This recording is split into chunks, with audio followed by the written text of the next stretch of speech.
विश्वविद्यालय बलरामपुर के अधिष्ठाता छात्र कल्याण प्रोफेसर पी.के. सिंह, भौतिक शास्त्र विभाग के वरिष्ठतम आचार्य professor A K. Dwivedi ji, BEd विभाग के वरिष्ठ आचार्य एवं पूर्व विभागाध्यक्ष प्रोफेसर ए.के. सिंह जी, इस कार्यक्रम का संचालन कर रहे प्रोफेसर राघवेंद्र सिंह जी, इस निर्माणाधीन स्थल जिसके हाथों में निर्मित हो रहा है, ऐसे उत्तर प्रदेश राज्य निर्माण इकाई के श्रीमान वीपी सिंह जी, इस ग्राम कोलरा के प्यारे बच्चे एवं इस निर्माणाधीन स्थल पर कार्य कर रहे मेरे श्रमिक बहनों एवं भाइयों, यह बड़ा ही सुखद अवसर है जब माँ पाटेश्वरी विश्वविद्यालय बलरामपुर का यह प्रथम स्वतंत्रता दिवस आज हम लोग इस प्रशासकीय भवन के सामने मना रहे हैं। यह इतिहास में स्वर्ण अक्षरों में लिखा जाएगा कि हम लोग आज 15 अगस्त 2025 को इस ग्राम कोलरा में नव स्थापित विश्वविद्यालय देवीपाटन मंडल का एकमात्र विश्वविद्यालय माँ पाटेश्वरी विश्वविद्यालय बलरामपुर का स्वतंत्रता दिवस, प्रथम स्वतंत्रता दिवस इस निर्माणाधीन प्रशासकीय भवन के समक्ष मना रहे हैं। यह इसमें लगे हुए श्रमिक बहनों और भाइयों और उनके साथ जो इंजीनियर, जो डिजाइनर, जो कार्यदायी संस्था का मनोयोग परिलक्षित हो रहा है, जिन्होंने रात दिन एक करके ऐसे भवन को हम लोगों को प्रदान किया। मैं ये आशा करता हूँ कि अगला 15 अगस्त 2026 हम पूर्ण रूपेण इस भवन में जब विश्वविद्यालय अपने सभी भवनों के साथ सुसज्जित होगा तो इसी प्रांगण में और इसी जगह पर पुनः स्वतंत्रता दिवस मनाएंगे। इस संकल्प के साथ मैं श्रीमान वीपी सिंह का आह्वान करता हूं कि थोड़ा सा और रात दिन मेहनत करके इस भवन को, यह समर्पण है माँ पाटेश्वरी के लिए, इस पूरे इंजीनियर डिजाइनर इस ग्राम के लिए कि इस देवीपाटन मंडल में पहला विश्वविद्यालय जो बलरामपुर को के खाते में मिला है उसको निर्माण करने में आप सभी लोग लगे हुए हैं। हम सभी जानते हैं मित्रों, यह स्वतंत्रता जो आज हम मना रहे हैं, स्वतंत्रता मानवता की मूल भावना है, मानवता का मूल अधिकार है। जब हम स्वतंत्र रहते हैं तो हम शांति, समृद्ध और सुरक्षा की उत्कट कामना करते हैं। आप सभी लोगों को ज्ञात है कि करीब 1000 साल तक हमारे भारतीय धर्म और संस्कृति के मठ मंदिरों को तहस नहस किया गया, परंतु फिर भी भारतीय संस्कृति अपने अंतःकरण से स्वतः प्रज्वलित हुई और आज तक प्रवाहमान है। करीब करीब 800 वर्षों तक अंग्रेज और अंग्रेजियत भारतवर्ष पर हावी रही। हमको अपनी ही ज्ञान विज्ञान परंपरा, अपनी ही अस्मिता, अपनी ही धरोहर से हमको विस्मृत कर दिया गया। ये अंग्रेज केवल हमको यहाँ से लूटकर धन नहीं ले जाते थे, ये हमारी भारतीय धर्म और संस्कृति, हमारे विद्यालय, हमारे शिवालय से ही हमको दूर करते थे।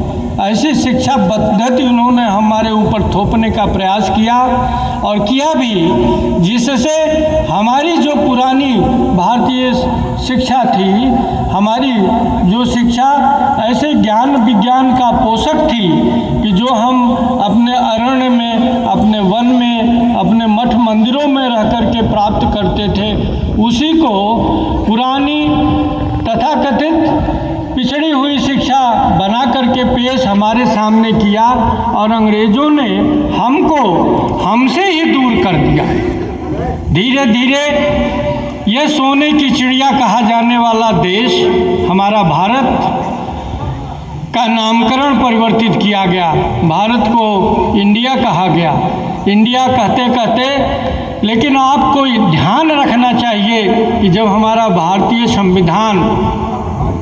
संविधान जब बनना शुरू हुआ तो उसके अनुच्छेद 1 में ही यह वर्णन है, इंडिया दैट इज़ भारत, मतलब भारत बहुत पुराना है।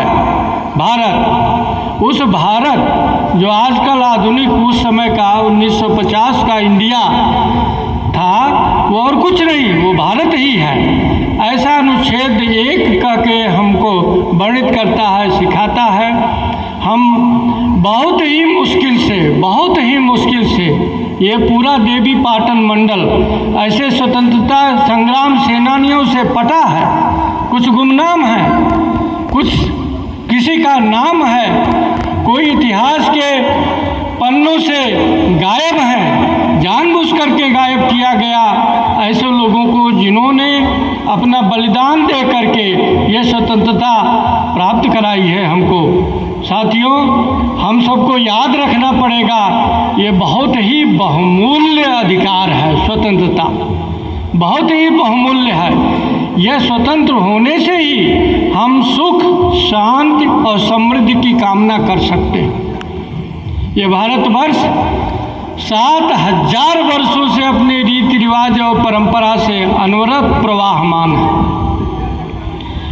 जब भारतवर्ष स्वतंत्र हुआ तो कदाचित ऐसे हाथों में गया जो विदेशी धरती पर पले बढ़े थे और अचानक उनके हाथ में सत्ता का हस्तांतरण हुआ। 14 अगस्त 1947 भारत का विभाजन हुआ।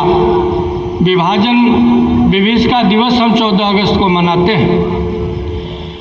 एक अंग्रेज जनरल था लाहौर में, उसने अपने डायरी में लिखा है 14 अगस्त 1947 की रात में इतना भयंकर कत्लेआम हुआ कि लाहौर की गटर खून के थक्कों से सूख गए। उसमें थक्कों पर खून चल रहा था, इतना कत्लेआम हुआ, इतना भीषण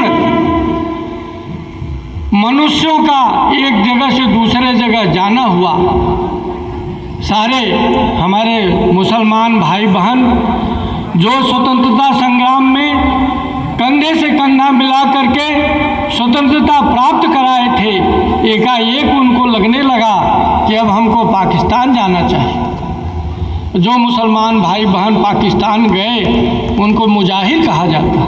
हमारे भारतवर्ष से जो गए वो 2म दर्जे के मुसलमान वहाँ पे हैं, बहुत ही पीड़ा में रहते हैं। हिंदुओं की तो बात छोड़िए, मुसलमान 2म दर्जा का वहाँ पे है। और उसके विपक्ष में हमारे देश में जो हमारे मुसलमान भाई बहन हैं, सभी प्रकार की स्वतंत्रता और उनको अधिकार प्राप्त है।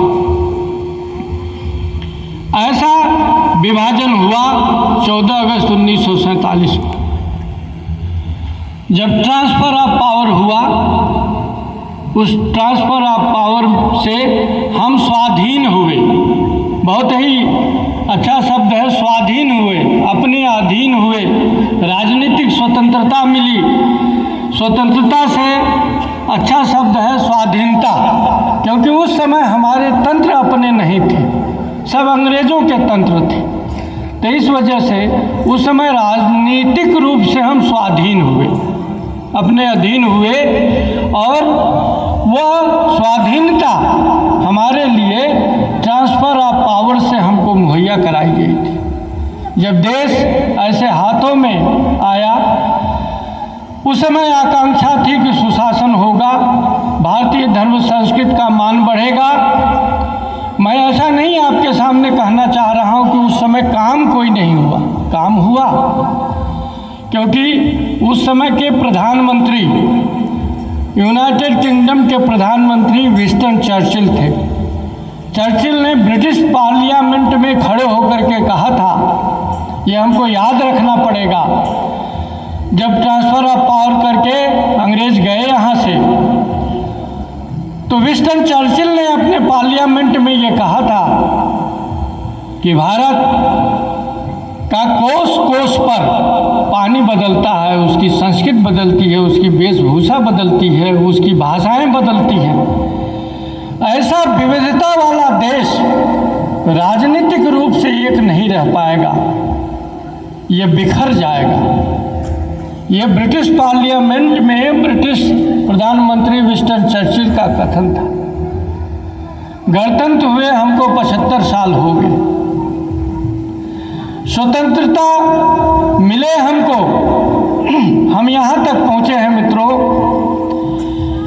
और आप विश्वास कर रहे होंगे, ये देख रहे होंगे कि भारत बिखरने की बजाय निखर गया है। भारत निखरा है। आज हम लोग तकनीकी रूप से आत्मनिर्भर हैं, आर्थिक रूप से स्वतंत्र हैं, तीसरी अर्थव्यवस्था की तरफ बढ़ रहे हैं, और रोजगार सृजन के मामले में हम क्रियाशील हैं। भारत विगत करीब 1 दशक में अपने 6.5 दशक में जो प्रगति किया है, उसके समानांतर और कई कई मुद्दों पर कई कई जगहों में उससे आगे जाता हुआ प्रतीत हो रहा है। भारतवर्ष की जो ये स्वतंत्रता है, राजनीतिक स्वतंत्रता, अब हमारे अंदर आर्थिक स्वतंत्रता के रूप में प्रस्फुटित हो रही है। हम अब इस समय विश्व की एक उभरती हुई अर्थव्यवस्था है। इतना घबराया हुआ हमारा तथाकथित मित्र अमेरिका, वो तथाकथित मित्र है। चाइना और अमेरिका में कौन हमारा मित्र है, कौन मित्रता करते हुए शत्रुता करता है, यह समझना थोड़ा सा मुश्किल है। परंतु अमेरिका घबराया हुआ है, और अमेरिका घबरा करके हमारी अर्थव्यवस्था को डेड इकोनॉमी कहता है।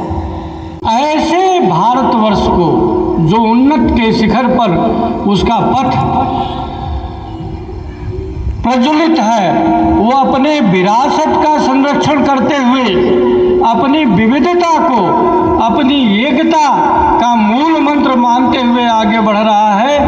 ऐसे भारतवर्ष को आज विश्व का कोई देश नजरअंदाज नहीं कर सकता। वैश्विक कोई भी नीतियां बनेंगी, विश्व को नजरअंदाज नहीं किया जा सकता। भारत के अलावा कोई भी विश्व का देश अमेरिका से औने पौने समझौता कर लिया, भारतवर्ष सीना तान करके उसके सामने खड़ा रहा कि आपके सामने मैं झुकूंगा नहीं। ग्लोबल साउथ का भारतवर्ष इस समय लीडर अपने को प्रासंगिक कर रहा है, स्थापित कर रहा है। ऐसे भारतवर्ष के हम लोग स्वतंत्रता दिवस को मनाने के लिए यहाँ पे एकत्रित हुए। आप विश्वास करिए, आपका विरासत, आपकी जो हेरिटेज है, पूरा विश्व उसको इस समय मान रहा है। अब कई अनुसंधान और खोजों में भारतवर्ष पहले कर चुका है। ऐसे विश्व प्रसिद्ध विश्वविद्यालय अपने वेबसाइट पे लगा रहे हैं। उसमें गुरुत्वाकर्षण का सिद्धांत था। अब ये माना जाने लगा है कि आर्यभट्ट ने सबसे पहले, न्यूटन के कई 100 साल पहले आर्यभट्ट ने इस सिद्धांत को दिया था। करीब 7000 वर्षों से चली आ रही परंपराएं विखंडित नहीं हुई। ये जो तीर्थ यात्राएं हैं मित्रों, ये जो हमारी परंपराएं हैं, हमारी जो रीति रिवाज है, कई दुनिया में आई सभ्यता मिट गई, लेकिन भारतवर्ष की अदम्य जिजीविषा है कि वो आज भी खड़ा है और अपने उसी रीति रिवाज और परंपरा पर विश्व को आश्चर्यचकित और विस्मृत करता है। अभी हाल ही में हम लोग जहाँ खड़े हैं वो देवी पाटन मंडल का प्रथम विश्वविद्यालय है, माँ पाटेश्वरी विश्वविद्यालय बलरामपुर। देवी पाटन मंडल की अधिष्ठात्री देवी हैं माँ पाटेश्वरी, जन जन में व्याप्त है। ये कहा जाता है कि माँ सती का पटाम्बर सहित बायां स्कंद यहाँ तुलसीपुर स्थित उसी देवी पाटन मंदिर में गिरा था। सभी लोग ये जानते हैं, आध्यात्मिक रूप से सचेत हैं, संचेतन है, सबको ये प्राप्त है कि ऐसा जो आध्यात्मिक चेतना से संवेदनशील ऐसे मुख्यमंत्री जो इस समय उत्तर प्रदेश का नेतृत्व कर रहे हैं, उन्होंने माँ पाटेश्वरी को विश्वविद्यालय के नाम के आगे करके शैक्षिक, अगर किसी को आध्यात्मिक रूप से अपना शोध दर्शन करना है तो देवी पाटन मंडल में स्थित माँ पाटेश्वरी मंदिर में जाएगा। अगर उसको शोध अनुसंधान करना है तो इस विश्वविद्यालय की तरफ उन्मुख होगा। ऐसे विश्वविद्यालय में आप सभी लोगों का मैं हार्दिक स्वागत अभिनंदन करता हूँ। यह विश्वविद्यालय राष्ट्रीय शिक्षा नीति 2020 के अनुरूप संचालित हो रहा है। इस विश्वविद्यालय में हम इसी सत्र से हम लोग 12 विभागों में परास्नातक की कक्षाएं संचालित करेंगे। जो अगल बगल देवी पाटन मंडल के महाविद्यालयों में जो विषय संचालित नहीं हैं, वो विषय यहाँ पे संचालित होगा।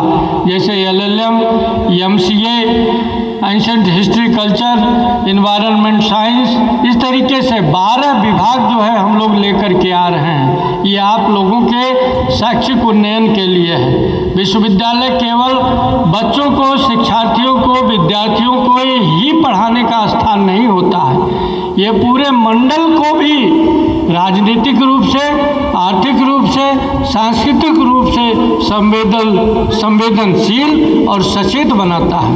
विश्वविद्यालय में समाज का स्पंदन होता है और विश्वविद्यालय समाज को भी स्पंदित करता है।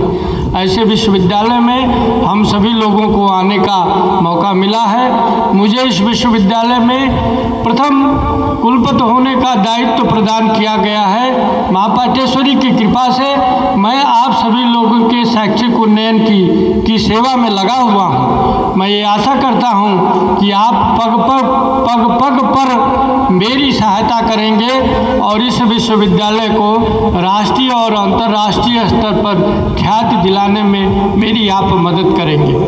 हम बहुत ही कम कर्मचारी से, हमारे पास करीब 11 से 13 कर्मचारी हैं जो डॉक्टर राम मनोहर लोहिया अवध विश्वविद्यालय अयोध्या से हमारे यहाँ संबद्ध किए गए हैं। ऐसे कर्मचारियों की सहायता से, उनकी सोच से और एक इस शहर के प्रतिष्ठित महाविद्यालय के जो आचार्यगण हैं उनके सहयोग से और देवी पाटन मंडल में जितने भी महाविद्यालय हैं उनके सहयोग से हम लोग ये विश्वविद्यालय संचालित कर रहे हैं। आप सभी लोगों को बताते हुए ये हर्ष हो रहा है कि इतने कम समय में हम लोग शोध प्रवेश परीक्षा कराए, उसका रिजल्ट निकाले और पूर्ण रूप से उसका रिजल्ट वेबसाइट पे कोई भी छात्र अपलोड कर सकता है, डाउनलोड करके अपना मार्कशीट देख सकता है। और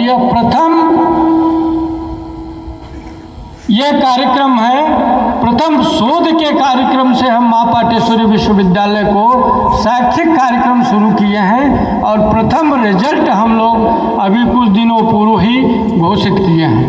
अब इसके बाद हम लोग परास्नातक की कक्षाएं चलाएंगे और अगला सत्र हम लोग जनवरी में ही शुरू करेंगे। 2 बार अब प्रवेश लेंगे, 1 जुलाई में प्रवेश लेंगे और 1 जनवरी में भी प्रवेश लेंगे, ऐसी योजना है। तो जनवरी से हम लोग स्नातक की कक्षाएं भी चलाने का सोचा जा रहा है। यह पूरे इस देवी पाटन मंडल के छात्र छात्राओं, विद्यार्थियों के लिए यह सुखद अवसर है। और यह बताते हुए आपको भी हर्ष की अनुभूति होगी कि अपने पूरे महाविद्यालयों में जो प्रवेश हो रहा है करीब वो अंतिम चरण में है और करीब 55,000 से ज़्यादा प्रथम सत्र में बच्चे प्रवेश अपना ले चुके हैं। प्रथम सत्र में प्रथम सेमेस्टर में प्रवेश ले चुके हैं। धीरे धीरे इस देवीपाटन मंडल का यह माँ पाटेश्वरी विश्वविद्यालय बलरामपुर प्रथम वरीयता प्राप्त विश्वविद्यालय हो रहा है। ये बहुत ही कम समय में आप लोगों को सहयोग से यह मुकाम विश्वविद्यालय हासिल कर पाया है। इस कार्य को करने में हमारे कुल सचिव, हमारे अभी नवनियुक्त वित्त अधिकारी श्री कामेश्वर प्रसाद जी, हमारे कुल सचिव श्री परमानंद सिंह जी, उनके साथ लगी हुई पूरी टीम और हमारे साथ लगे हुए सारे आचार्यगण को मैं स्वतंत्रता दिवस की हार्दिक बधाई प्रेषित करता हूं और यह आशा करता हूं कि हम लोग जी जान से इस विश्वविद्यालय को राष्ट्रीय और अंतर्राष्ट्रीय ख्याति दिलाने में अपना सर्वस्व अर्पण करेंगे। इसी समर्पण की भावना के साथ राष्ट्रीय शिक्षा नीति के अनुरूप इस विश्वविद्यालय को संचालित करने की मंशा है। आप सभी लोग इसमें सहयोग दें। यह ग्राम कोयलरा के किसानों के ज़मीन पर बना हुआ विश्वविद्यालय है। जिसकी ज़मीन यहाँ पे समर्पित किया गया है उन सभी लोगों को मैं साधुवाद देते हुए कि उनके ग्राम में ऐसा विश्वविद्यालय स्थापित हो रहा है। मैं सभी को स्वतंत्रता दिवस की शुभकामना प्रेषित करते हुए अपनी वाणी को विराम देता हूँ। एक बार मेरे साथ बोलिए, भारत माता की, भारत माता की, भारत माता की। धन्यवाद।